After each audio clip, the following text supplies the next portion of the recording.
Fala pessoal, tudo bom? Meu nome é Pedro Arthur e nesta oportunidade eu vou estar aqui apresentando duas questões sobre sinais e sistemas lineares do tempo discreto. Bem, a questão 2, a primeira questão que vamos apresentar aqui, nos diz que um sistema linear, discreto, causal e invariante no tempo é definido tendo como entrada o sinal x de n e como saída o sinal y de n. A sua dinâmica é modelada pela seguinte equação-diferença: y de n-2 menos 6y de n-1 mais 8y de n é igual a 8x de n. O item A nos pergunta se esse sistema é Bibo instável ou Bibo estável. Bem, a primeira coisa que devemos fazer é, pela propriedade da invariância temporal, certo? A gente pode adiantar, na verdade, esse sistema em duas unidades. Se a gente adianta na entrada, a gente adianta na saída também, como a gente vê aqui, como foi feito. Em cada item desse sistema foi adiantado duas unidades, e a gente pode escrever esse sistema em função do operador do avanço, que é esse Ezinho que representa um avanço no tempo. Então, temos nossa polinômio característico do sistema como sendo 8e² menos 6e mais 1. E com isso, para a gente analisar se é Bibo instável ou estável, a gente tem que analisar as raízes desse polinômio característico, que são 0,5 e 0,25. Como ambas as raízes não são maiores que 1, então elas estão dentro do círculo unitário, e como não são negativas ou positivas, a gente pode dizer que esse sistema é Bibo estável. E o item B nos pergunta qual a expressão da função de transferência do sistema. Veja, é o sistema escrito pelo operador do avanço, e P de Z vai ser o polinômio da direita, e Q de Z vai ser o polinômio da esquerda dessa nossa igualdade. Ao invés de estar em função do operador do avanço, de E, ele vai nos dar em função de Z.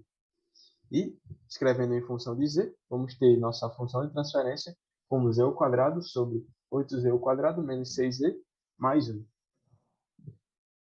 O item C nos pergunta qual é a saída, na verdade, H de 0 e H de 1, quando a entrada é o impulso unitário. A gente escreve o sistema não mais em função de y de n, porque a saída agora vai ser H de n, que é a nossa resposta ao impulso unitário, e nossa entrada vai ser o próprio impulso unitário, representado por delta de n. E para a gente encontrar o valor de H de 0, a gente substitui o n por 0. Substituindo o n por 0, vamos ficar com essa equação aqui. E, como ele mesmo diz na questão, H de menos 2 e H de menos 1 vão ser 0, porque as condições iniciais aqui desse sistema vão ser nulas. Nós temos como 8H de 0 igual a 8, então o nosso H de 0 vai ser igual a 1. Fazendo o mesmo procedimento, só que agora substituindo o n por 1, a gente vai ter que H de menos 1 menos 6H de 0 mais 8H de 1 é igual a 8 delta de 1. Bem, a gente sabe que H de menos 1 é 0, pelo motivo que eu falei anteriormente, e o H de 0 a gente já descobriu que vale 1. Então, substituindo aqui e encontrando quem é H de 1, nós temos que H de 1 é 3/4 ou 0,75. Bem, o item D nos diz para encontrar a resposta de estado nulo e a resposta forçada do sistema. Bem, para isso, para encontrar a resposta de estado nulo, a gente precisa encontrar uma expressão que nos define a resposta ao impulso unitário. Bem, Bn é o constante que está com um termo de menor grau, que vai definir o sistema aí, que nesse caso é quando é elevado a 0, é o grau 0, e como no lado direito da equação P de E no caso, não vai ter ninguém acompanhando esse termo de grau 0, então esse Bn vai ser 0, e o An vai ser igual a 1. Então, o nosso H de n é somente a combinação linear para termos de n de 0 a infinito, é a combinação linear dos modos característicos do sistema. Os modos característicos são aqueles que vão estar relacionados com as raízes do polinômio característico do sistema, como a gente vê aqui na imagem. Eles, como são combinações lineares, ambos estão com constantes multiplicado por eles, e a gente sabe as condições de H de 0 e H de 1. H de 0 é 1 e H de 1 é 0,75. Então, a gente pode substituir aí o n por 0, ou seja, a resposta aí do sistema vai ser 1, e substituir depois n por 1. que a resposta do sistema aí vai ser 0,75. E resolvendo esse sistema aqui, a gente encontra as constantes. A constante que está multiplicando 0,5 elevado a n é 2. E a constante que está multiplicando outro modo característico é menos 1. Nos dando essa resposta que vamos ter como expressão para a resposta ao impulso unitário. Bem, como ele pede a resposta de estado nulo, a resposta de estado nulo vai ser a convolução, vai ser o resultado dessa convolução entre h de n, que é a resposta ao impulso unitário, convolução com x de n, que é a nossa entrada.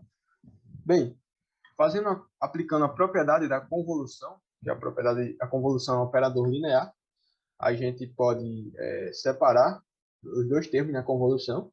E como pela tabela a gente tem que, para essa expressão aqui, a gente tem esse resultado de convolução.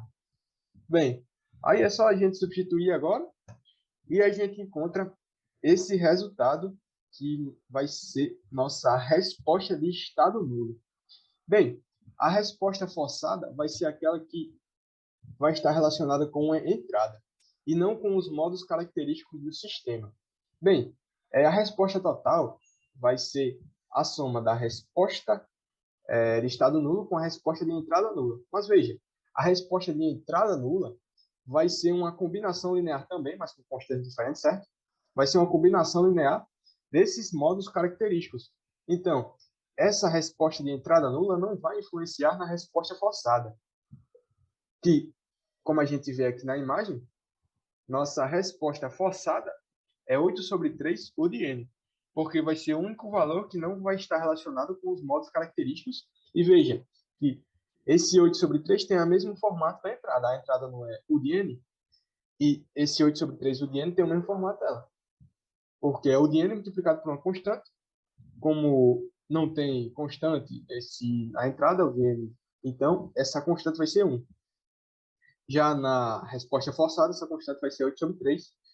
Então, nossa resposta forçada vai ser 8 sobre 3 U de n. Veja. Bem, agora fazendo a outra questão, vamos para a questão 3 agora.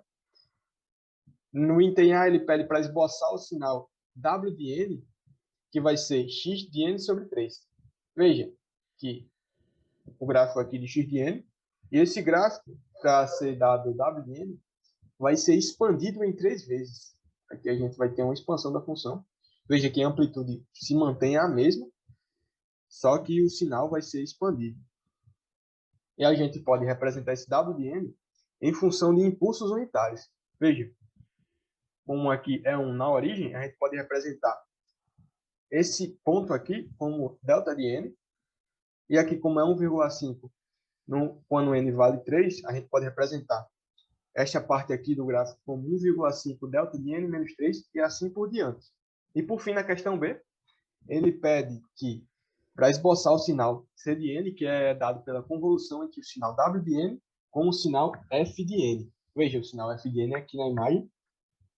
E essa convolução a gente pode fazer por parte, né? A gente substitui primeiro o W de n, como a gente fez no slide anterior, substituindo e colocando em função de impulsos unitários, com F de n, que aqui eu não preferi não substituir. Por quê? Se a gente olhar na tabela de convolução, o valor da convolução de um sinal com um impulso unitário é o valor daquela função. Veja aqui, com um impulso unitário deslocado no tempo, a gente vai ter a função deslocada no tempo. E foi assim que a gente encontrou esse resultado para C de n, que é a convolução. E, fazendo uma análise aqui gráfica, a gente pode ter esse gráfico aqui para C de n, que vai ser representado pela soma F de n. Veja, aqui tem que fazer uma análise mais detalhada. Como é intuitivo, não cabe a mim realizar aqui. Veja que nos 3 primeiros pontos vai se repetir, porque vai ser F de n. Depois a gente vai ter essa função F de n deslocada de 3 vezes e depois somada com esse F de n e assim por diante. Ó. Veja aqui. Com a multiplicação na amplitude também. A amplitude vai ser modificada aqui também. Pronto, pessoal, foi isso. Espero que tenham gostado e vou encerrando por aqui.